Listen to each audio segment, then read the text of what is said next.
So the dad looked at me and said, "She doesn't go to anyone to play, let alone say any words. How did you do that?" And it made me stop and think, what had I actually done? My name is Varsha Siani, and I've been a speech and language therapist for over 20 years, working in the NHS, including Great Ormond Street Hospital, for nearly 10 years. This is a story of how a 2-year-old non-verbal child said her very first words, and how you can use the exact same approach. So let me take you back to the beginning of the day. I was heading to a home visit for a little girl.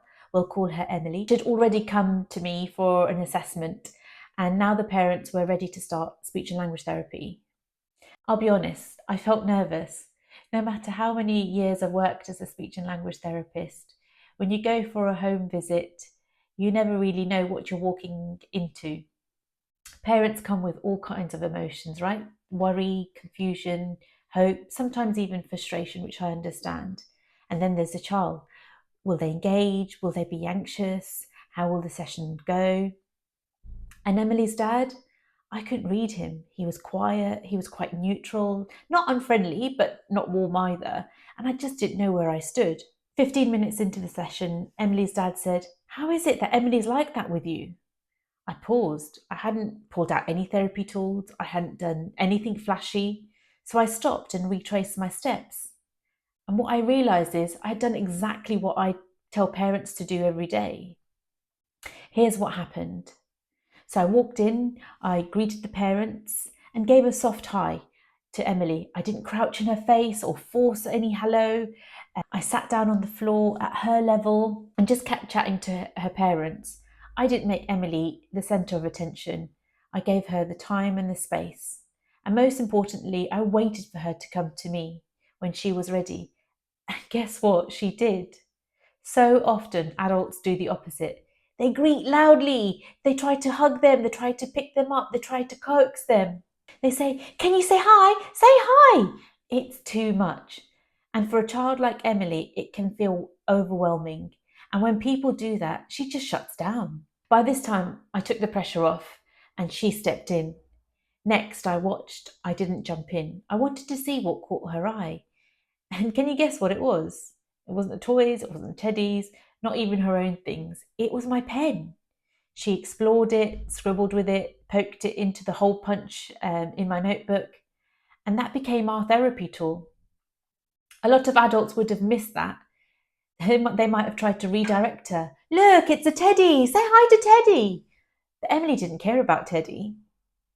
And through chatting with her parents, I learned that she actually loves real life gadgets like hoovers, dustpans, water play, similar to my son actually. Not your traditional toys.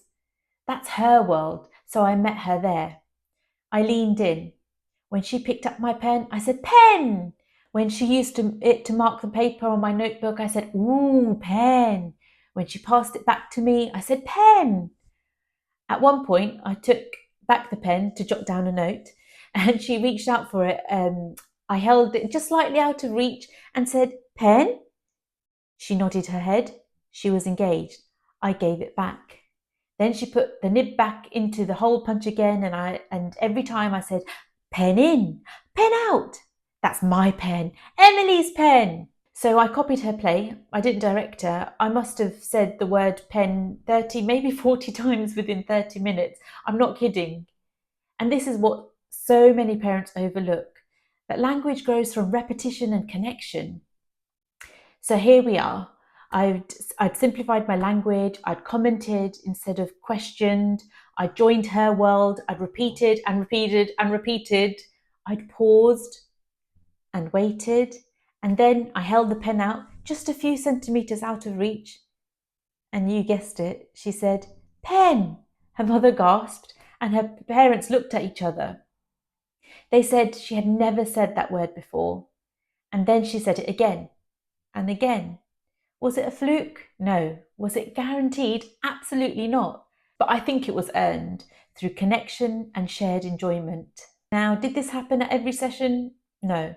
But we now knew what motivated her and we had a way in. So here's what I coach the parents to work on. Always get down to her eye level. Follow her lead in play.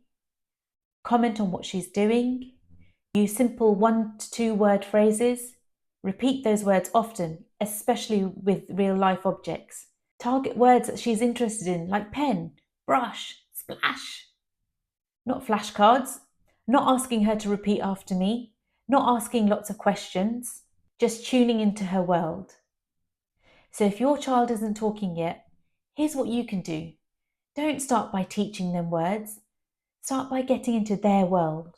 Find out what they love, even if it's a pen. Get on the floor, watch, wait, and copy them. Use short phrases, repeat words, comment instead of asking. And pick one thing to focus on first. Maybe repetition, maybe simplifying your language. Definitely don't ask them lots of questions, and don't try to do everything at once. Every child is different, but this approach, building connection before communication, it works. This video is one in a series designed to help you, the parent, feel empowered and informed about your child's speech and language journey. This is the aim of this channel. So let me know in the comments what you would like me to cover next, and if you've got any questions. Thanks for watching, and remember, connection comes first, words will follow.